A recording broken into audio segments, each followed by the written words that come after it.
நாமக்கல் அருகே காவிரி ஆற்றில் மூழ்கி 2 பேர் பலியான சம்பவம் அப்பகுதி மக்களை சோகத்தில் ஆழ்த்தியுள்ளது. இது குறித்து எமது நாமக்கல் செய்தியாளர் ரவி தொலைபேசி வாயிலாக அளிக்கும் தகவல்களை இப்போது கேட்கலாம். நாமக்கல் மாவட்டம் குமாரபாளையத்தில் ஒரு திருமண நிகழ்ச்சி நடைபெறுகிறது இன்னைக்கு காலையில். அதாவது சேலம் மாவட்டம் மாத்தூரை சார்ந்த ஒரு உறவினர்கள் வராங்க இங்கே குமாரபாளையம் திருமணத்துக்கு.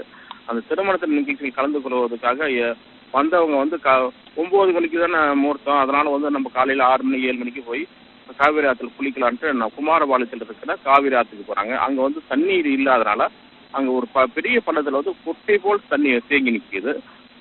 இவங்க ஆளும் தெரியாமல் 2 இளைஞர்கள், அதாவது ஆத்தூரை சேர்ந்த இளைஞர்கள் சந்தோஷ், அர்ஜுனன் அப்படி 2 இளைஞர்கள் 17 வயது ஆகுது. இவங்க 2 பேருமே அந்த கொட்டையில் இறங்கி குளிக்கும் போது ஆளும் தெரியாமல் உள்ள முழுகிறாங்க. இவங்களுக்கு நீச்சல் தெரியல, நீரில் மூழ்கி இங்கே இறந்துறாங்க. அதாவது திருமண நிகழ்ச்சியில் கலந்து கொள்ள வந்தவங்க 2 வாலிபர் நீரில் மூழ்கியதுன்னா அங்கே உடனே பதட்டம் அடைஞ்சு அவங்கள போய் மீட்பு பணியில் ஈடுபடுறாங்க.